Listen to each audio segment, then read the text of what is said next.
अजीब बात है ना,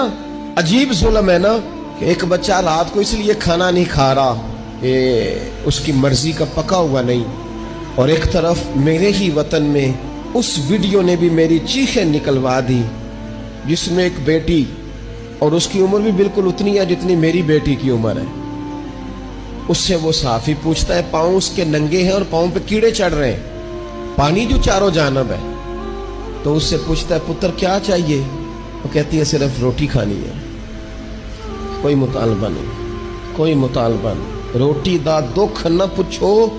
ये रोटी बंदा खा जाती जी, रोटी बंदा खा जाती। तो वो सोसाइटी किस तरह सुकून पाएगी कि जो अपने बच्चों के लिए तो हर रोज रंग बिरंगी चीजें खरीद के लाए, और बिल्कुल उनके 5-7 घंटे के फासले पर वो लोग भी मौजूद हों जो कहें सिर्फ एक टाइम रोटी मिल जाए।